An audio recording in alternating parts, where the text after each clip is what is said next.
ഒരു സിനിമയ്ക്ക് പോയാലോ? ഐമാക്സിൽ കാണണോ, 4DXിൽ കാണണോ, അത് ഡോൾബി കാണണോ? ആലോചിച്ചൊരു പരിവായി. പിന്നെയാണ് അക്കൗണ്ട് ചെക്ക് ചെയ്തത്. ഈ മാസം പിടിച്ചേക്കണമെങ്കിൽ നോർമൽ സിനിമ തന്നെ കണ്ടാൽ മതി. അങ്ങനെ ടിക്കറ്റും ബുക്ക് ചെയ്ത് ലിഫ്റ്റിൽ കയറി. പിന്നെ വണ്ടിയിൽ കയറി. പിന്നെ തിയേറ്ററിൽ എത്തി. തിയേറ്ററിലെ ലിഫ്റ്റിലും കയറി.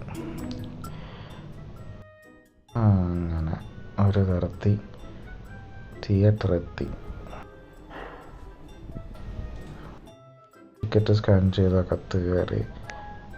സ്ക്രീനിൻ്റെ അടുത്ത് ചെന്നപ്പോൾ ഓപ്പൺ ആയിട്ടില്ല. ക്ലീനിങ് നടന്നുകൊണ്ടിരിക്കുക. 10 മിനിറ്റ് ബാക്കിയുള്ളൂ.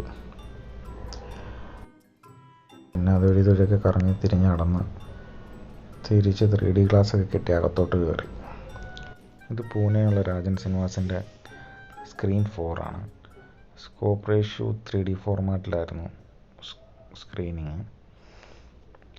പക്ഷേ സിന്നേഴ്സ് F1 ഒക്കെ ഉണ്ടായിരുന്നെങ്കിലും ഇതായിരിക്കും ഏറ്റവും ബെസ്റ്റ് സിനിമാറ്റിക് എക്സ്പീരിയൻസ് എന്ന് എനിക്ക് തോന്നുന്നത്. ഞാൻ കണ്ടതിൽ വെച്ച് എനിക്ക് ഏറ്റവും സാറ്റിസ്ഫൈഡ് ആയിട്ടുള്ള സിനിമയായിരുന്നത്. നിങ്ങൾ സിനിമ കാണാൻ പോകണമെങ്കിൽ നല്ലൊരു സ്ക്രീൻ ക്വാളിറ്റിയും സൗണ്ട് ക്വാളിറ്റിയും ഉള്ള തിയേറ്റർ സെലക്ട് ചെയ്യുക. ഒരുപാട് മാസ് മൊമെൻറ്റ്സും ഹൈ മൊമെൻറ്റ്സും പിന്നെ ത്രില്ലിങ് എലമെൻറ്റ്സും ഉള്ള സിനിമയാണ്. എന്തായാലും ടിക്കറ്റ് എടുക്കാം കേട്ടോ.